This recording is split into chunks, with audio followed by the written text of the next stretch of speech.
ओशो कहते हैं, क्योंकि परमात्मा का तुम्हें कुछ पता नहीं, परमात्मा के संबंध में सिर्फ सुना है, और जिनसे सुना है उन्हें भी पता नहीं। परमात्मा और संसार में विरोध हो कैसे सकता है? विरोध हो तो संसार एक क्षण भी जी कैसे सकता है?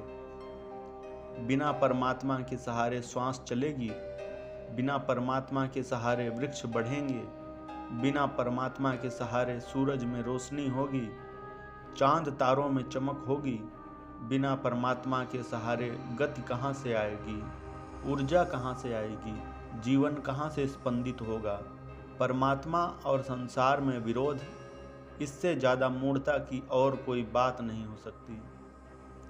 लेकिन पुरोहित ने तुमसे यही कहा है, पंडित ने भी तुम्हें यही समझाया है, तुम्हारे तथाकथित महात्मा तुम्हारे मन में यही बात डाल रहे हैं कि परमात्मा और संसार में विरोध है, और सदियों का शिक्षण तुम्हारे भीतर गहरे संस्कार पड़ गए हैं। धर्म के नाम पर जो बड़ी से बड़ी भ्रांतियां चलती रही हैं, उनमें सबसे बड़ी भ्रांति यही है कि परमात्मा और संसार में विरोध है। क्यों इस भ्रांति को पैदा किया गया? इसके पीछे राज होगा, गहरा राज होना ही चाहिए। राज यह है कि अगर परमात्मा और संसार में विरोध नहीं, तो फिर पंडित और पुरोहित की कोई आवश्यकता नहीं रह जाती। विरोध है तो आवश्यकता है, विरोध है तो पंडित तुम्हें समझाएगा कि संसार से कैसे मुक्त हो और परमात्मा को कैसे पाओ। लेकिन अगर संसार और परमात्मा एक ही सूत्र में बंधे हैं, विरोध ही नहीं है, तो फिर तुम्हारे महात्मा की जरूरत क्या? बीमार ही नहीं हो तो वैद्य की जरूरत क्या? अगर परमात्मा में जी ही रहे हो तो परमात्मा को कैसे पाएं? इसका विधि विधान रचने की जरूरत क्या?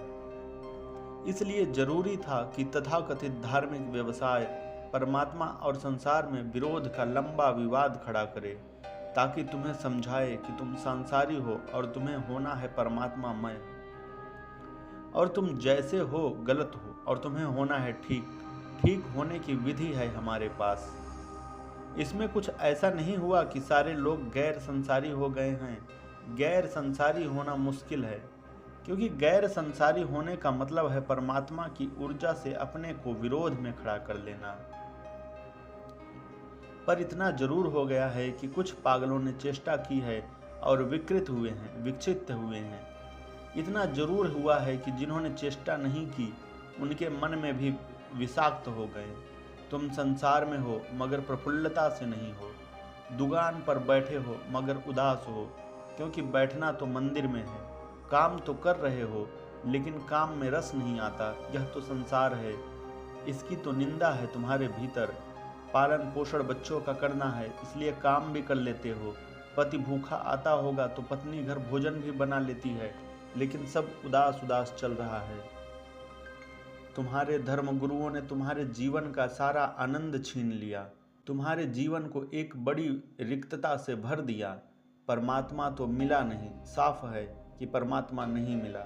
हाँ, संसार में जो कुछ रस की उपलब्धि हो सकती थी, वह जरूर और भी ज्यादा विकृत हो गई। जो जानते हैं उनका जानना कुछ और है, वे संसार के विरोध में नहीं हैं। हो कैसे सकते हैं संसार के विरोध में? परमात्मा के पक्ष में जरूर हैं।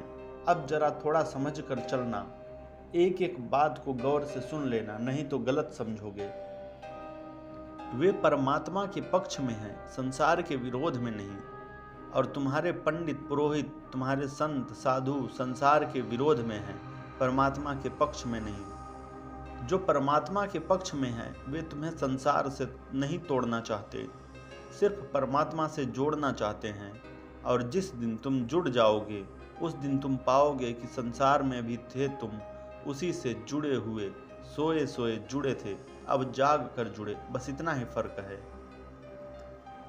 सोए सोए परमात्मा में जी रहे थे, अब जाग कर जीने लगे, बस इतना ही फर्क है। विरोध कुछ भी नहीं है।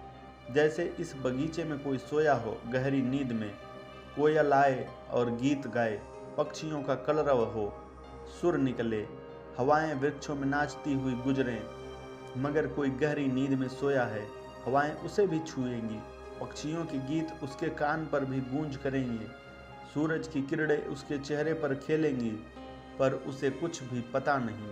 फिर कोई आए और उसे झकझोर कर जगा दे। आंख खुले सूरज की महिमा प्रकट हो, पास से गुजरती हवा का गीत सुनाई पड़े, अचानक कोयल की आवाज आए, फूलों की सुगंध आए। क्या तुम सोचते हो कुछ नया हो गया? सब था, सब वैसा का वैसा है, सिर्फ यह आदमी नया हो गया, और कुछ नया नहीं हुआ है। वही बगीचा, वही सूरज, वही फूल, वही पक्षी, सब वही है, सिर्फ इस आदमी से थोड़ा फर्क पड़ा है।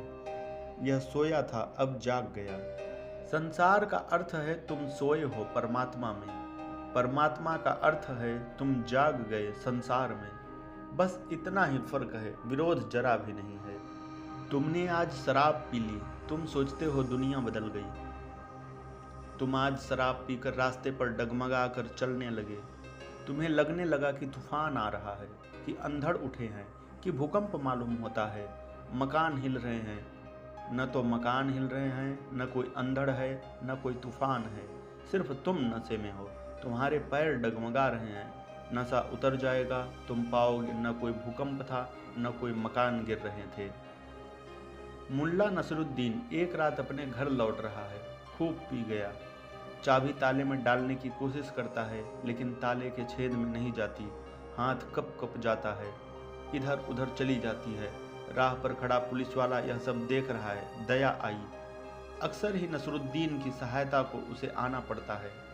आकर उसने कहा, मुल्ला तुम नाहक मेहनत कर रहे हो, लाओ चाबी मुझे दे दो, मैं खोल दूं। मुल्ला ने कहा, चाबी तो मैं ही रखूंगा और मैं ही खोल लूंगा। तुम जरा इतना करो कि मकान को जरा संभाल कर पकड़ो कि हिले न। मकान नहीं हिल रहा है। मकान कहाँ से हिलेगा? तुम हिल रहे हो। तुम्हारी चेतना कंप रही है। तुम्हारा मन विचार और तरंगों से भरा है। तुम नींद में पड़े हो। नींद के कारण तुम्हारे जीवन में सुवास नहीं है। नींद के कारण तुम्हारे जीवन में आनंद नहीं है। संसार तो परमात्मा की अभिव्यक्ति है, उसका नृत्य है, उसकी गीत है, उसका बांसुरी है। ये सब रंग उसके हैं, ये सब ढंग उसके हैं। इस संसार के इंद्रधनुष में उसी चितेरे के हस्ताक्षर हैं। ये सुंदर चेहरे, ये सुंदर फूल, ये सुंदर लोग, ये सुंदर रातें, ये सुंदर दिन, ये सब उसी की खबर लाते हैं। लेकिन सदियों सदियों तक तुम्हें समझाया गया है कि संसार और परमात्मा में विरोध है। तुम्हें संसार का विरोध करना सिखाया गया है और कहा गया है कि तुम परमात्मा को पाओगे। मैं तुमसे कहता हूँ, संसार का विरोध किया, परमात्मा को तो कभी पाओगे ही नहीं, संसार को भी गंवा बैठोगे। दुविधा में दोई गए, माया मिली न राम। तुम धोबी के गधे हो जाओगे, न घर के न घाट के। तुम्हारे तथाकथित साधु सन्यासियों को मैं इससे ज्यादा नहीं मानता। धोबी के गधे, न घर के न घाट के। बात तुम्हें दुख देगी, तुम्हें पीड़ा होगी, क्योंकि तुम्हारी एक सोचने की आदत बन गई है, एक संस्कार बन गया है। तुम्हें परमात्मा का कोई भी पता नहीं है। तुम परमात्मा की बात ही मत उठाओ। तुम तो अभी इतनी ही बात करो कि मेरी जिंदगी नींद से भरी है, मैं कैसे जागूं। छोड़ो परमात्मा, यह सैद्धांतिक चर्चा में मत उलझो। तुम इतना ही पूछो कि कैसे मैं जग जाऊं, कैसे यह सपने के बाहर आ जाऊं। नींद के बाहर आते ही तुम पाओगे सदा से परमात्मा में थे और होने का कोई उपाय ही नहीं है। जब गलत थे तब भी उसी में थे, जब पाप में थे तब भी उसी में थे। पापी भी उसमें है, पुण्यात्मा भी उसमें है। उसके बाहर कोई जगह नहीं है। उससे बाहर जाओगे कहाँ? कैसे जाओगे? कहाँ जाओगे? उसका ही सारा विस्तार है। बुरा भी करोगे तो उसी में करोगे, भला भी करोगे तो उसी में करोगे। राम भी उसमें है, रावण भी। उसी के मंच पर सारा नाटक है और राम में वह उतना ही है जितना रावण में। राम को पता है, रावण को पता नहीं है। भेद इतना है, बस इतना सा भेद। राम को बोध है कि कौन भीतर, रावण को बोध नहीं कौन भीतर। इतने से भेद के अतिरिक्त संसारी में और साधु में कोई भेद नहीं है। पाप पुण्य का भेद नहीं है, होश और बेहोशी का भेद है। लेकिन आदतें पड़ जाती हैं फिर उन्हीं के ढर्रे में हम सोचे चले जाते हैं। हिम्मत करो, आदतों को छोड़ो। बासी उधार आदतों से सोचने का कोई क्रम आगे नहीं जाएगा।